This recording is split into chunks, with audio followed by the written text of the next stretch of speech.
श्री गणेशान मौजाओं का खेल में आप सबका स्वागत है। नमस्कार। आज मैं नए कन्या और लड़के के विवाह से संबंधित बात को बताने जा रहा हूं।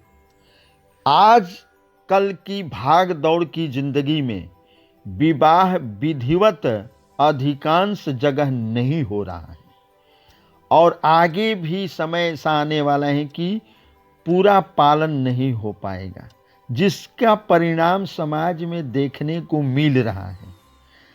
इसके कारण जब ऊर्जाएं मैच नहीं करेगी, मैच करने का तौर तरीका ऋषियों ने खोज करके बताया था और 8 प्रकार के विवाह बताए हैं शास्त्रों में। प्रधान रूप से ऐसे कई तरह के विवाह हैं, लेकिन मुख्य रूप से मान्यता प्राप्त 8 प्रकार के हैं। उन 8 प्रकारों में सबसे श्रेष्ठ ब्राह्म विधि विवाह है। तो इसमें वैदिक तरीके से किया जाता है और हर जगह कौन सा किस तरीके से लड़के और लड़की के कब कौन से ऊर्जा केंद्र को कब मैच कराना है, इसके लिए उसमें मंत्र दिए गए हैं। उस विधि विधान से सातों चक्रों से मैच कराया जाता है अंत तक। अंतिम मैचिंग सहस्त्रार चक्र को कराया जाता है सिंदूरदान करके और पूरे शरीर के सारी ऊर्जाओं को एक सूत्र में दोनों का पिरोया जाता है और बांधा जाता है फेरा लगा करके।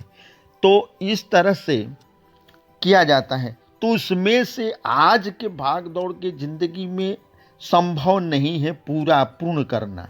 अगर 8 में से किसी भी तरीके का विवाह हो रहा है, वो भी अपने अपने तरीके से मैच कराने का विधि उसमें दिया गया है, उसका भी पालन पूर्ण नहीं हो रहा है। प्रेम विवाह भी अगर हो रहा है तो उसका भी पालन अच्छे ढंग से नहीं हो रहा है। गंधर्व विवाह, सूर्य विवाह, ये सब जो 8 प्रकार के हैं, उसको गिनाने की कोई अभी ज़रूरत नहीं है। जहाँ मुझे जाना है उसी जगह पर जा रहा हूँ। तो आपको मैचिंग कराना है, ये समझ ले।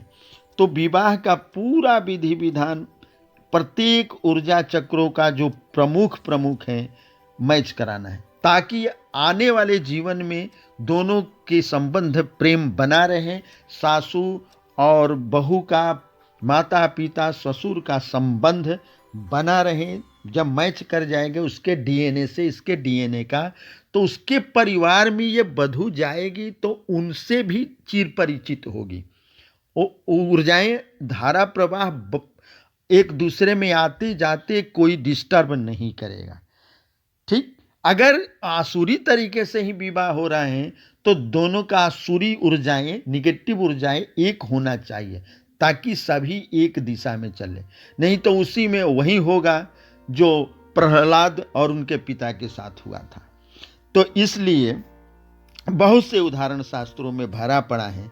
तो मैचिंग का ये तरीका है। अगर मैचिंग होता है तो पार्वती जी और शिव जी के जो संबंध में स्वर विज्ञान निकाला गया, वह जानते थे कि कलयुग आने वाला है और वैदिक तरीके से संबंध स्थापित होना मुश्किल होने लगेगा। तो हल्का उपाय इन्हीं तरीकों में उन्होंने बताया था मैचिंग करने का, जो इसे स्वर विज्ञान कहते हैं। इस हर जीवन के क्षेत्र में इसका उपयोग होता है। शादी में भी इसका उपयोग करके बहुत जबरदस्त लाभ उठा सकते हैं कोई भी व्यक्ति। ये अनुभूत है और जीवन 80% सफल हो जाता है। ऐसे हर क्षेत्र में सफल नहीं होता है, कुछ पुरुषार्थ भी करना पड़ता है। लेकिन ऊर्जाओं का केंद्र जो है, पुरुषार्थ करके आप ला रहे हैं, विद्या ग्रहण करके ला रहे हैं, कला सीख करके ला रहे हैं, परिश्रम करके ला रहे हैं, तो आप घर में जब आते हैं तो एक दूसरे के ऊर्जाएं मेल में रहेगा तो शांतिमय जिंदगी चलेगी।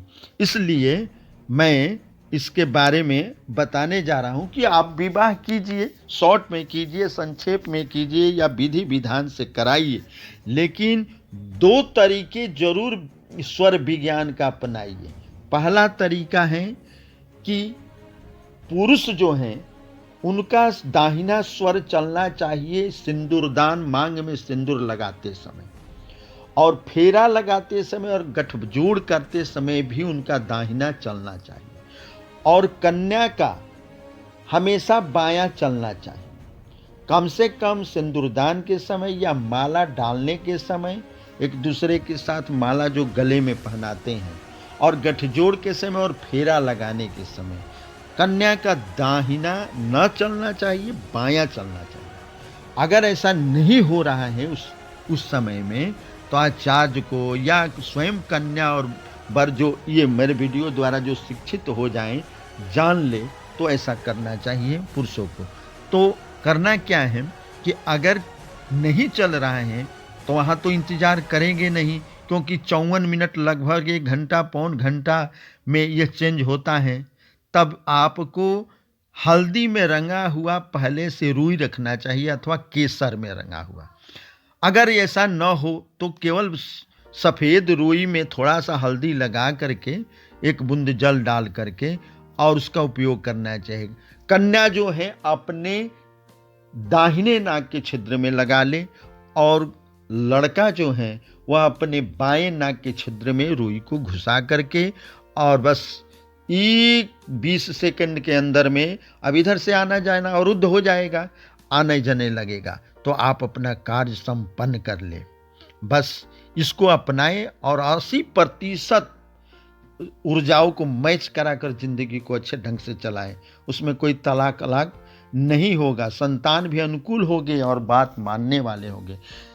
धन्यवाद। लेकिन आपसे एक रिक्वेस्ट है कि हमारे अगर चैनल पर नए हैं तो सब्सक्राइब कीजिए, लाइक कीजिए, शेयर कीजिए, और पुराने मित्र हैं तो उनको तो लाइक करना बनता ही है। धन्यवाद।